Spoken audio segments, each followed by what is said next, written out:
नमस्ते, मेरा नाम है अंकित मौर्य और मैं आप सभी का स्वागत करता हूं आपके अपने इस यूट्यूब चैनल जॉब मंत्रा पे। हम पीवाईक्यू सीरीज में जनरल साइंस वाले सेक्शन में आज हम सेट 9 देखेंगे, ठीक है। तो हम चलिए आज की क्लास शुरू करते हैं। पहला क्वेश्चन है कि परावर्तन का नियम किसके लिए उपयुक्त होता है।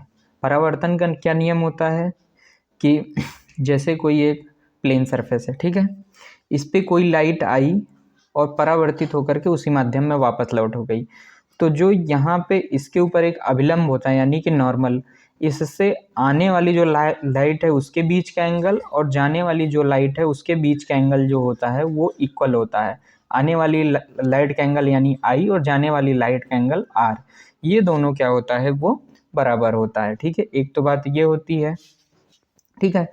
और जो ये वाली बात होती है ये किसी भी सरफेस के लिए ये इक्वल होता है, चाहे वो समतल दर्पण हो, चाहे वो अवतल दर्पण हो, चाहे उत्तल दर्पण हो, वो कोई भी शेप साइज का है वो उसका फर्क ही नहीं पड़ता, ठीक है। तो इसलिए इसका क्या ऑप्शन सही हो गया, ऑप्शन डी। इसका ये एग्जैक्ट आंसर ये होना चाहिए था कि कोई भी मिरर हो वो उसको कंसीडर ही नहीं करता, ठीक है। ये हर एक मिरर के लिए मतलब कि ये जो रूल होता है ये हर एक रूल मतलब कि सरफेस के लिए ये लॉ एप्लीकेबल होता है, ठीक है। इसलिए इसका क्या ऑप्शन सही है, ऑप्शन डी सही है। अगला क्वेश्चन देखते हैं। प्रकाश सर्वाधिक तीव्र गमन करता है। सर्वाधिक तीव्र कहाँ पे गमन करेगा, जहाँ पे हर्डल सबसे कम होगा। हर्डल उसका कम होगा जिसका n सबसे कम होगा। n क्या होता है, अपवर्तनांक कम होगा। n यानी अपवर्तनांक। किसका अपवर्तनांक सबसे कम होगा, वो सबसे कम अपवर्तनांक होता है हवा का। हवा का जो अपवर्तनांक होता है वो सबसे कम होता है। अपवर्तनांक क्या होता है, रिफ्रैक्टिव इंडेक्स। क्या होता है, रिफ्रैक्टिव इंडेक्स होता है, ठीक है। रिफ्रैक्टिव इंडेक्स बोलते हैं हम किसको, अपवर्तनांक को, ठीक है। इसलिए इसका क्या ऑप्शन सही हुआ, ऑप्शन सी सही हो गया। निम्न में से प्रकाश का कौन सा रंग सबसे कम विचलित होता है। देखिए, यदि आप एक प्रिज्म लीजिए, ठीक है, यहाँ से वाइट लाइट को पास करिए, ये यहाँ गया, फिर ये इससे पास होने के बाद जब ये अपवर्तित होता है तो यहाँ से ये 7 रंग में विभाजित हो जाता है, ठीक है। ये जो 7 रंग होते हैं ये इस फॉर्म में होते हैं, 1 2 3 4 5 6 7 रंग में विभाजित हो गया। ये क्या होता है कि नीचे से ऊपर ऐसे देखने को मिलता है, विब ग्योर, VIBGYOR, यानी कि violet, indigo, blue, green, yellow, orange और रेड। यानी कि सबसे कौन कम विचलित हुआ, रेड। सबसे ज़्यादा जो विचलित हुआ वो है वायलेट। यानी कि ये विबग्योर जो होता है ये नीचे से ऊपर की ओर लिखा जाता है, ठीक है। इस सीक्वेंस को आप ध्यान रखिएगा, जब ये इसमें से अपवर्तित होकर के गया तो सबसे ज़्यादा विचलन हमको वायलेट कलर में देखने को मिला और सबसे कम विचलन जो हमको देखने को मिला वो देखने को मिला है किसमें, रेड में देखने को मिला, ठीक है। इसलिए इसका क्या ऑप्शन सही हुआ, ऑप्शन ए सही हुआ, यानी कि रेड, ऑप्शन ए, ठीक है। अगला क्वेश्चन देखते हैं। अगला क्वेश्चन क्या है कि निम्न क्रमांक में किसमें परागकण पराग से वर्तिकाग्र के रूप में कहा जाता है। ये क्वेश्चन एक्चुअली कहना चाह रहा है कि जब परागकण, ठीक है, परागकण पराग से निकल करके जो पराग कोश होता है, पराग कोश से निकल करके वर्तिकाग्र पर जब जाता है तो उस प्रक्रिया को क्या बोलते हैं, ठीक है। पराग कोश से निकल करके जब वर्तिकाग्र पे जाता है तो यही प्रक्रिया तो क्या होती है, परागण की प्रक्रिया होती है, यानी कि पॉलिनेशन कहलाता है। क्या कहलाता है ये, पॉलिनेशन। जो ये डी ऑप्शन है ये थोड़ा सा प्रिंटिंग मिस्टेक हो गया, यहाँ पे क्या होना चाहिए, परागण, परागण, ठीक है। ये परागण की प्रक्रिया कहलाएगी, परागण यानी कि पॉलिनेशन की प्रक्रिया कहलाएगी। ये क्या होता है, पराग कण का परागकोश से निकल के करके वर्तिकाग्र पर पहुंचना ही परागण कहलाता है, ठीक है।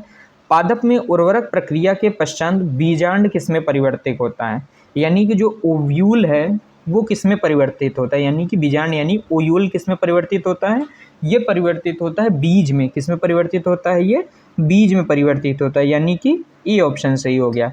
ये किसमें परिवर्तित होता है, बीज में परिवर्तित होता है। कल हमने देखा था कि जो ये वर्तिकाग्र होता है, वर्तिकाग्र किस में परिवर्तित होता है ये आप कमेंट करके बताएंगे, ठीक है।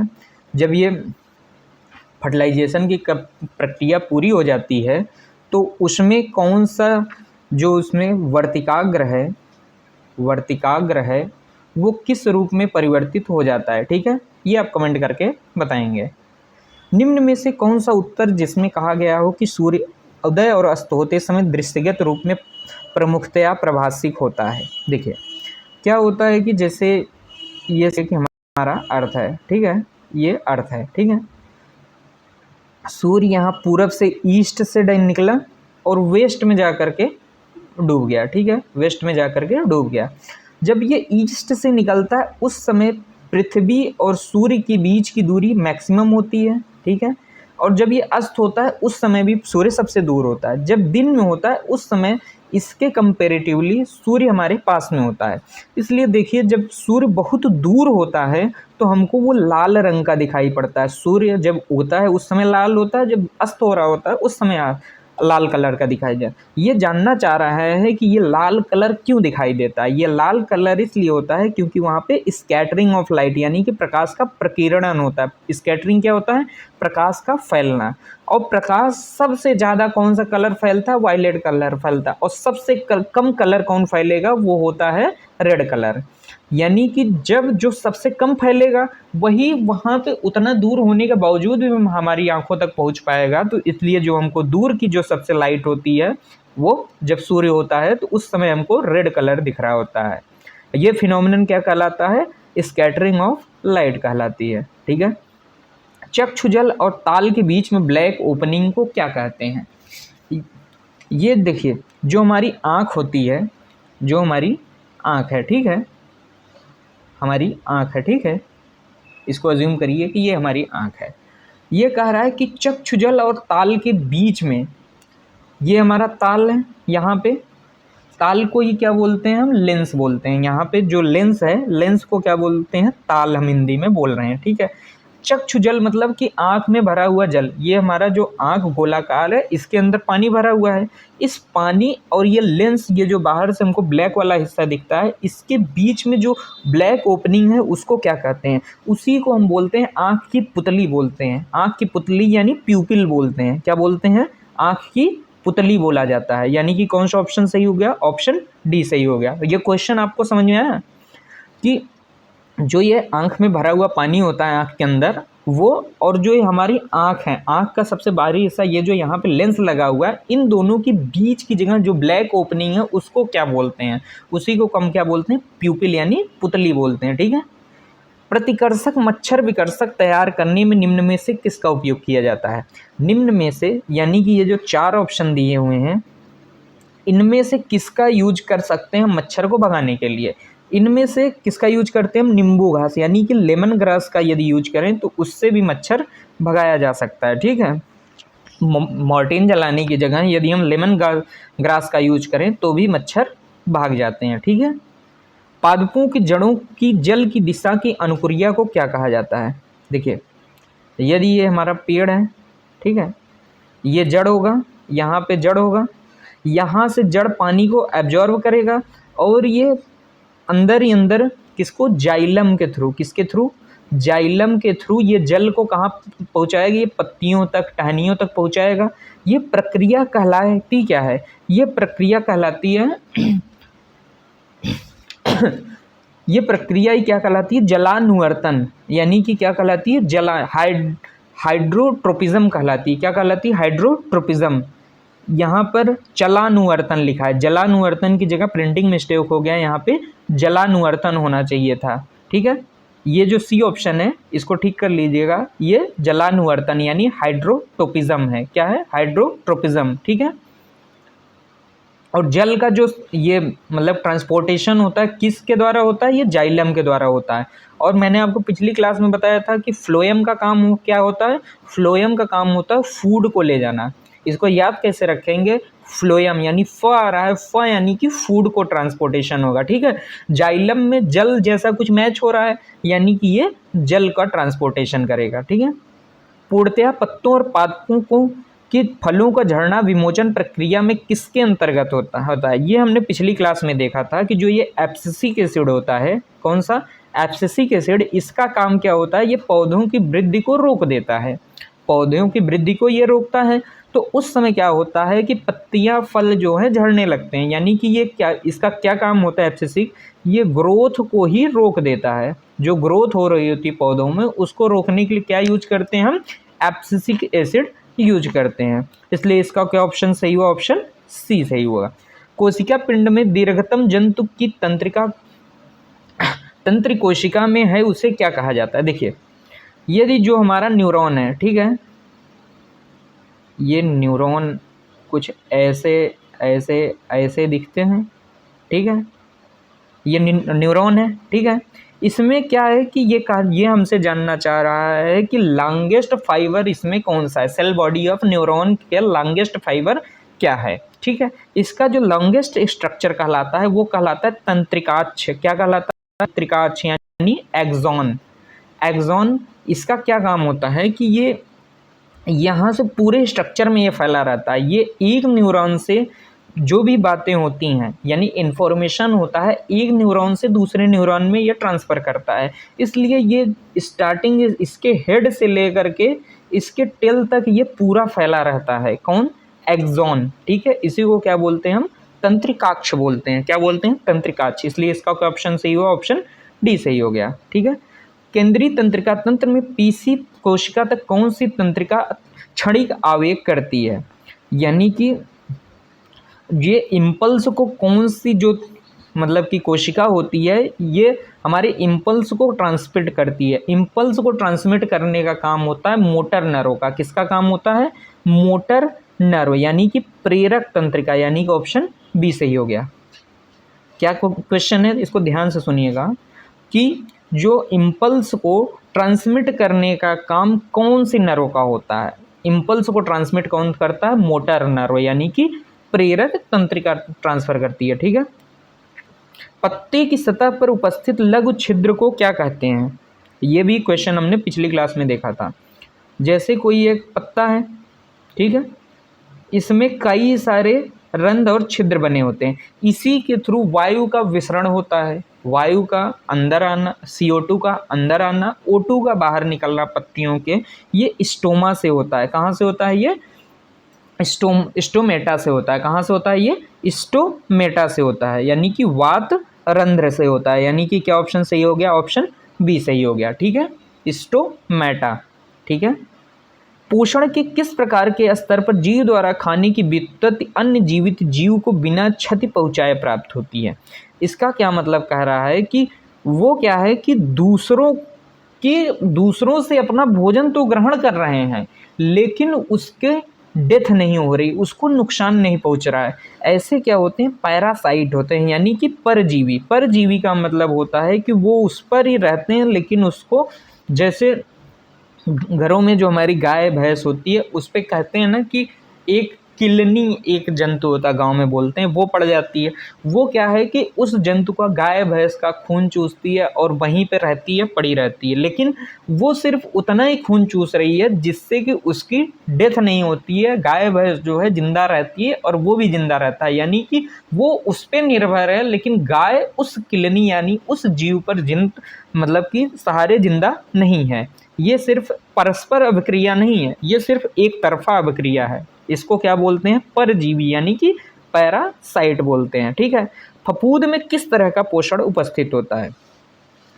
फंजाई जो होता है ये क्या करता है कि जो मरे हुए जीव जंतु होते हैं ये वहीं पे पाया जाता है, तो इसको क्या बोलते हैं, सेप्रोट्रॉफिक बोलते हैं। क्या बोलते हैं, सेप्रोट्रॉफिक बोलते हैं। क्या बोलते हैं हम, सेप्रोट्रॉफिक, यानी कि कौन सा ऑप्शन सही हो गया, ऑप्शन डी, यानी कि मृत पोषक, यानी मृतोपजीवी, ठीक है, ऑप्शन डी सही हो गया।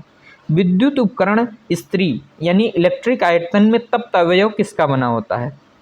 देखिए जितने भी हीट करने वाली चीज़ें होती हैं, जैसे हीटर होता है, ये हम या तो हमारा ये क्या बोलते हैं, आयरन जो होता है, ये सब में एक चीज़ का यूज किया जाता है, वो होता है nichrome.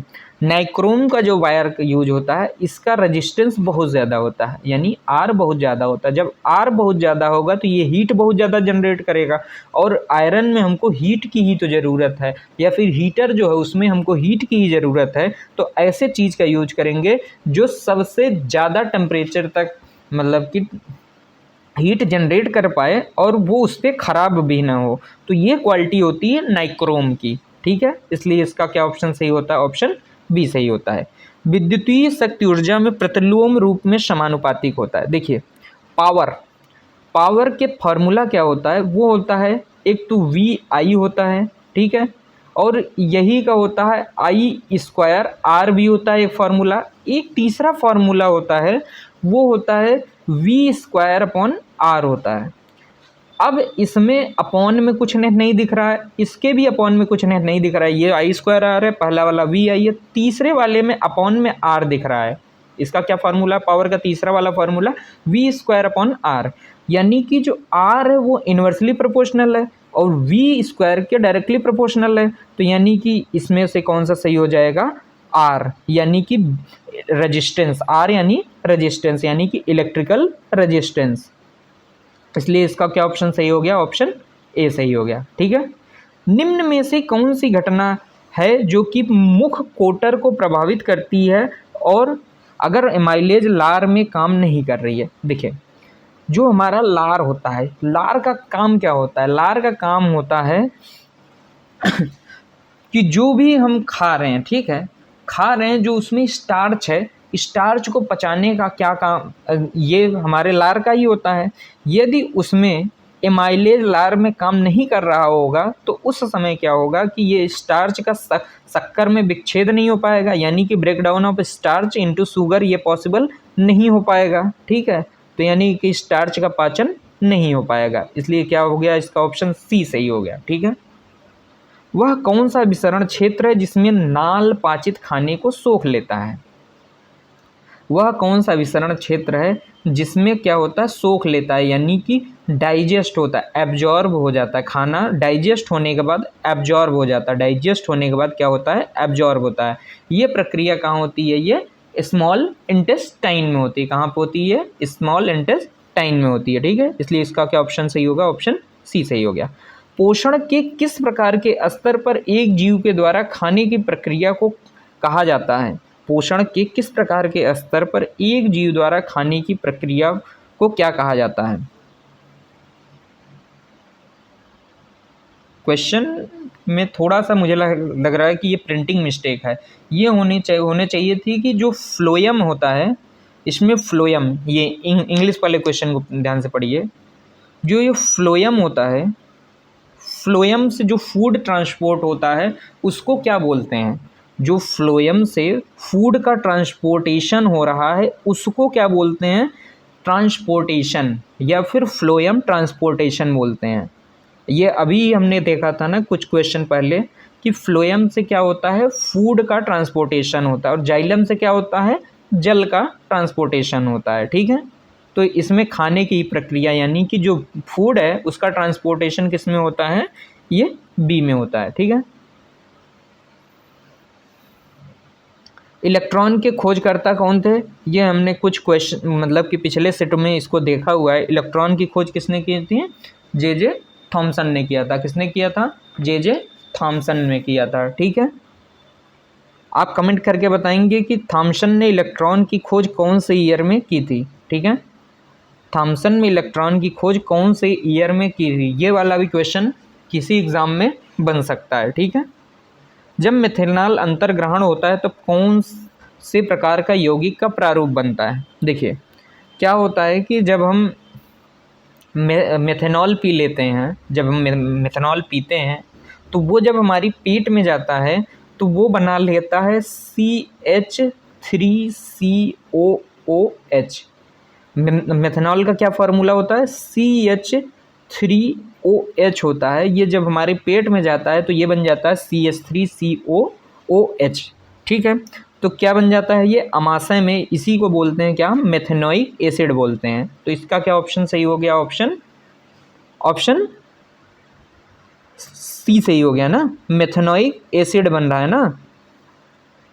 Methanoic acid option D में है, ठीक है। ये क्या बन रहा है, मेथेनोइक एसिड बन रहा है, ठीक है। अगला क्वेश्चन देखते हैं, ये क्या हो रहा है, CH3OH, इसी को क्या बोलते हैं, मेथनॉल बोलते हैं। मेथनॉल से क्या बन रहा है, मेथेनोइक एसिड, पेट में जाने पर। What is the example of विमान, विमान क्या होता है, ये ब्रोमीन होना चाहिए था, यहाँ पे विमान की जगह क्या होना चाहिए था, ब्रोमीन होना चाहिए था। क्या होना चाहिए, ब्रोमीन, क्या होना चाहिए, ब्रोमीन होता है। देखिए ब्रोमीन क्या है, ब्रोमीन एक अधातु है, क्या है, अधातु, यानी कि नॉन मेटल है। और क्या होता है, ये रूम टेम्परेचर पर लिक्विड फॉर्म में पाया जाता है। किस फॉर्म में पाया जाता है, लिक्विड फॉर्म में पाया जाता है। Non metal being liquid at a room temperature. Bromine क्या है, नॉन मेटल है और रूम टेम्परेचर पे क्या है, तरल रूप यानी लिक्विड फॉर्म में पाया जाता है। कांसा मिश्रित है, मिक्सर ऑफ किसका है, ये वाला क्वेश्चन हमने पिछली क्लास में आपको कराया था। देखिए कांसा को ऐसे लिख लीजिए, ठीक है, का मतलब कर लीजिए कॉपर और सा मतलब कर लीजिए एसन, ठीक है। Cu का मतलब हो गया कॉपर, एसन का मतलब हो गया टिन, का मतलब Cu, सा मतलब एसन, एसन यानी टिन, यानी कि क्या हो गया इसका ऑप्शन, ऑप्शन बी सही हो गया। क्या ऑप्शन सही हो गया, ऑप्शन बी सही हो गया, ठीक है। अगला क्वेश्चन देखते हैं, निम्न में से किसका उपयोग लुब्रिकेंट के रूप में किया जाता है। लुब्रिकेंट क्या होते हैं कि इसका उपयोग वहाँ करते हैं जहाँ पे फ्रिक्शन बहुत ज़्यादा होता है। फ्रिक्शन यानी कि म्यू जब बहुत ज़्यादा होता है तो म्यू को कम करने के लिए हम किसका यूज करते हैं, लुब्रिकेंट का। इन चारों ऑप्शन में यानी हीरा, ग्रेफाइट, आयरन ऑक्साइड और सिलिका में से जो बेस्ट लुब्रिकेंट का होता है वो होता है ग्रेफाइट होता है। क्या होता है, ऑप्शन बी सही है, यानी कि इसका ऑप्शन बी सही हो, ठीक है। अब आज हमारा आज का ये सेशन हमारा समाप्त होता है, ये सेट, ठीक है। ये अब आपके टोटल सेट हो गए 9। अब आपके क्वेश्चन काफ़ी सही हो जाने चाहिए, ठीक है। ये इस सेट में हमारे 25 क्वेश्चन थे